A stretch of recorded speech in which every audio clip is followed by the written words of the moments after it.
So this is just kind of a discussion thing where I want you to understand that solutions aren't all liquids. Okay, we made up a solution yesterday, all right? But the solvent was water. Okay, so we get a liquid solution. That's when we think about solutions most of the time, that's what we're thinking about. But solutions can have any physical state solute and any physical state solvent and any physical state solution.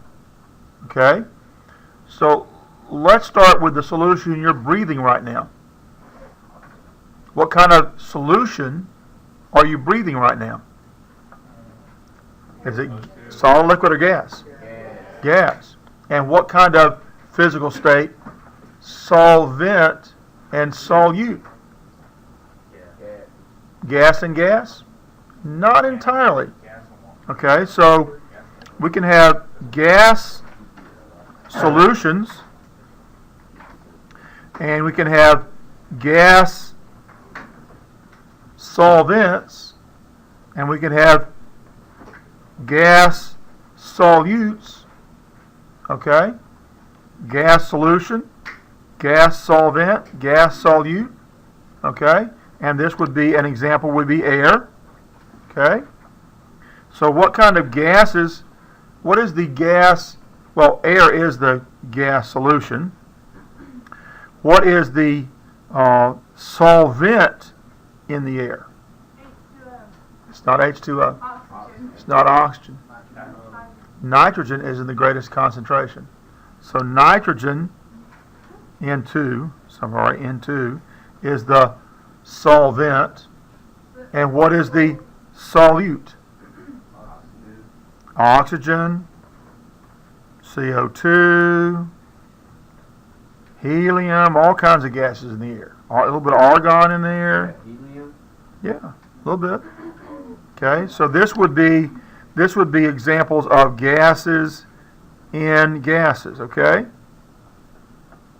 But we also have in the air, somebody mentioned water. Water particles.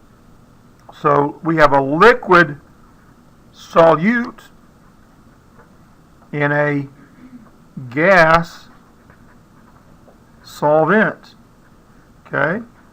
So we've got a gas solution with a gas solvent and a liquid solute. Okay? So this is moisture in the air. Okay? So, the reason we say that water is a liquid, that's because at room temperature and pressure, at average atmospheric pressures and temperatures, water is thought of as being primarily a liquid, isn't it? But there are small, little tiny droplets of water in the air, nevertheless. Just too small to see and too small to respond positively to a Tyndall effect to see that it's a colloid. Now, if the droplets get together and get large enough particles so they don't settle out, but they're large enough to reflect light or to glow when you put a beam of light through it, that's called the Tyndall effect, then we no longer have a solution, we have a colloid. And I saw some colloid on the way to work this morning. That's also fog. Fog, that's right. Fog. Yeah, just one little section over a river valley or stream valley along there, right? So the moisture in the air was about the same, but the temperature, well, the moisture over that river valley was probably a little higher. And also the temperature was probably a little bit lower. So you can lower the temperature, you get a fog, okay? And the clouds in the sky, those are colloids. It works the same kind of way. All right. So can we have a solid dissolved in a gas? Yes. So we can have a gas solution in which the solvent is a gas. Nitrogen would be the solvent in the air because it's the gas in greatest concentration.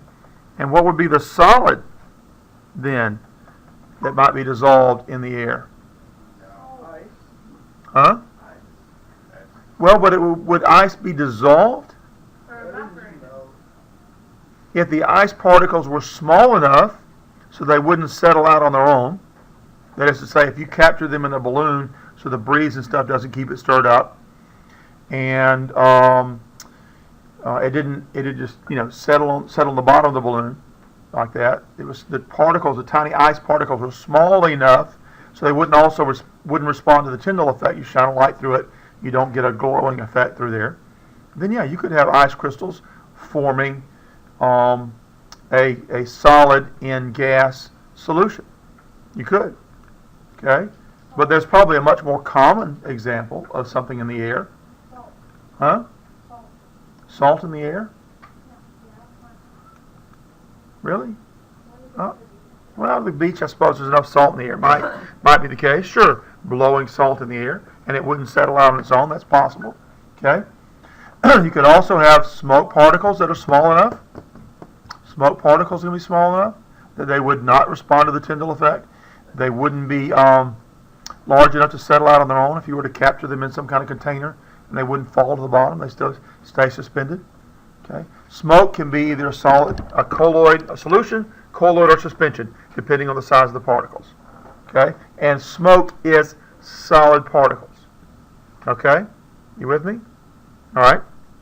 So we could have smoke, or we said ice, whatever. So smoke particulates.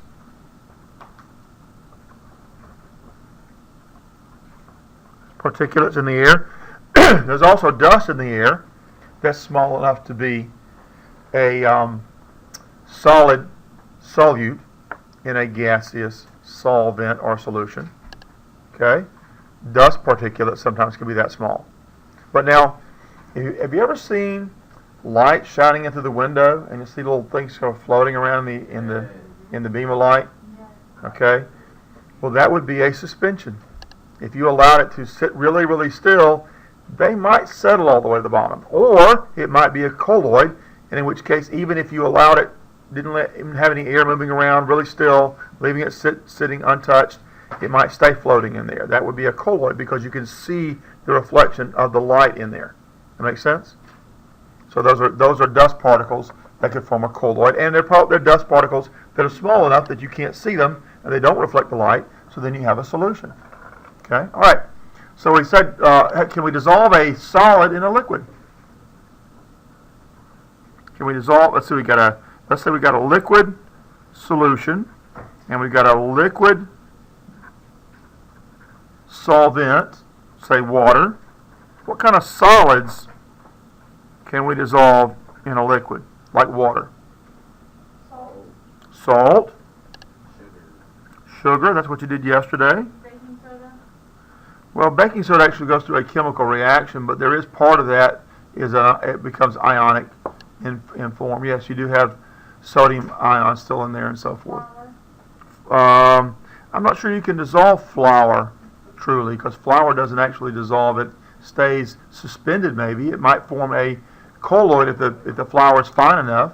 Okay, and so here we have solid dissolved in water. Okay, so let's just say sugar water as our example, okay? That'd be a liquid solution with a liquid solvent and a solid solute, okay? How about a liquid solution with a liquid solvent, like water, and a liquid solute? Can you think of a liquid solute we can dissolve in water? Like what?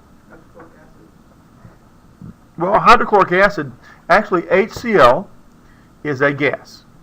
You dissolve hydrochloric acid in water and you get a gas dissolved in a liquid.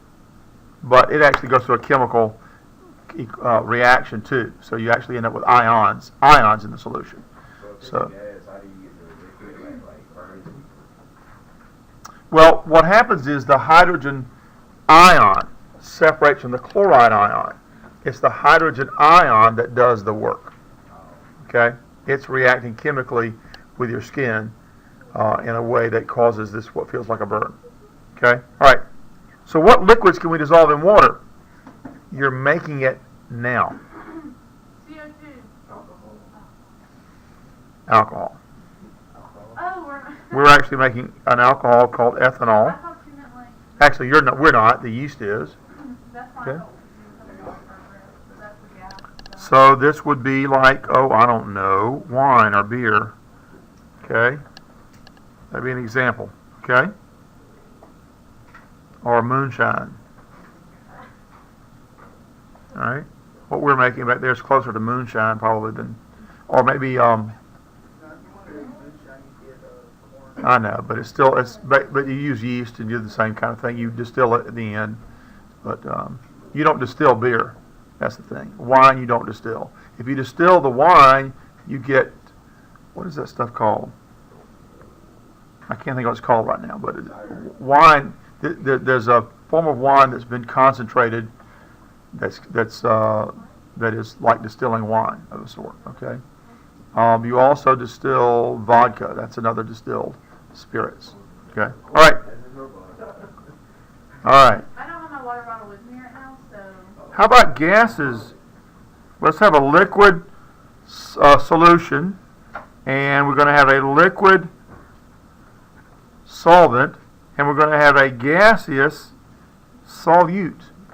What kind of gases can you dissolve in a liquid? Carbon dioxide. Carbon dioxide. How do fish live in the water? Carbon dioxide.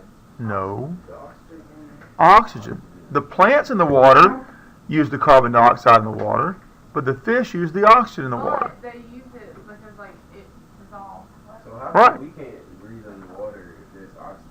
Because we don't have gills, we have lungs. That's the reason humans can't live in the water like that. Yeah. Is there a possible So way why- for, like, scientists to make a way for humans to be able to, like... Oh, have you ever seen the movie Waterworld? No. Oh, okay. Well, that's So like O2 or CO2 in water. Okay? All right. Can we have a gas dissolved into a solid? So we got a, let's say we got a solid solution. We've got a solid solvent. Can we have a gas dissolved in a solid? no. Yes. Okay, can you give me an example? Isn't it iron? Dry ice. What? Dry ice. Dry ice? Well, dry ice is actually pure CO2, so it's not a solution. Wouldn't it be That then sublimates into a gas. What? Wouldn't it be so iron excited. and oxygen? That's actually chemically combined. It's not a solution. A solution is a mixture, not a chemical combination. Okay? Excited. All right. This is kind of rare. You don't see it very much. But in South Carolina, we have a lot of institutions, research institutions, that are working on hydrogen fuel cells. And hydrogen fuel cells, hydrogen is a gas that's very volatile. You could store it as a liquid under a lot of pressure, but if it ever ruptured, if the tank ever ruptured, you could have a really, really violent fire. I mean, hydrogen, liquid hydrogen was used as the fuel to send the Saturn V rocket, which pushed the Apollo moon capsule to the moon. So we don't really want to use hydrogen as a fuel in its liquid form or its gaseous form because it's kind of dangerous, okay? So what you do is you entrap or dissolve the hydrogen gas in a solid matrix and make it more stable until you need it. And that's called a hydrogen fuel cell. But what would happen if we put it in our cars? Would we go like really fast? You wouldn't go any faster, any slower. That's all about the physics, really. But the gas would be hydrogen gas, and it'd be a solid. I forget what the solid is made of. Okay, some kind of metal. Wouldn't it be, wait, if it's like plastic, wouldn't it be, no, probably not lithium. I'm not sure what it is. It does the trapping. Okay. All right. Now, how about we have a solid solution, a solid solvent, and a liquid we're dissolving in a solid? Is there a case where you can think of we have a liquid dissolved in a solid? No, she says. Okay. What if that's chemical? I don't know about these. Well, probably some of you, and at the risk of being stereotypical or sexist, I suspect girls do this a lot more than guys do, or around this more than guys are. and that is candles. Okay? Why would you think that? Scented candles, or all candles, can have a solid waxy material with some liquids actually dissolved in it. Okay? And so it just changes the consistency of the candle. All right? Candles are made of a mixture of different size hydrocarbon forms. Okay? Some of them, if they were in their pure form at room temperature pressure, would be a liquid, and some of them will be solids. And some of the scented part of the candle would be liquids at room temperature and pressure. And you dissolve it in the solid matrix of the waxy stuff that makes the candle. Okay? So we'd have the wax or candle wax, okay? And so wax and some kind of liquid scented material, okay? And so you'd have a candle. All right? They used to make dental fillings that were made with a solid in which mercury was mixed in, and mercury is a liquid metal. Okay, it's called an amalgam. All right, and they didn't poison you because the mercury was very stable in that context. Okay, didn't get into your bloodstream, so it wasn't like it was dangerous or anything. But I probably don't have many more, but at one time I probably had mercury or amalgam fillings, okay, because that wasn't so long ago they did that kind of thing. And then how about solids dissolved in solids? That is to say, a solid solute and a solid solvent. Solvent, solute, okay? Can you have a solid solute dissolved in a solid solvent? Huh? I'm going to assume yes, but everything else. Doesn't the sun, Everything else was yes, okay. So that, doesn't the sun when it's dying combine metals together? okay, I mean that could happen inside a dying sun. You could have a metal core with a bunch of stuff mixed together. The core of our planet is a mixture of iron and nickel, okay, and so that's an alloy. But I think it's, let's see, no, the core is actually solid. Okay, it's the mantle, that region outside the core, and then when you get the mantle, it's sort of plasticized, sort of. There's a liquid area in between, but we probably have a lot more solid to solid experience if you just realize what it is than a lot of other things. For example, steel. Steel is a solid solution. Okay. And the solid solvent is iron, and the solid solute is carbon.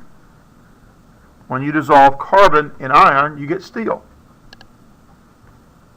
Okay? Now, if you want stainless steel, then you dissolve not only carbon, you also dissolve, chromium. So chromium and carbon, both are solids, dissolved in iron, and you get stainless steel. And you can put other kinds of metals into steel and get all kinds of other properties. If you want a really dense, strong steel that doesn't bend as easy, then you might put titanium in there, for example. Okay? So there's a lot of different things you can put in there to make different properties. Okay.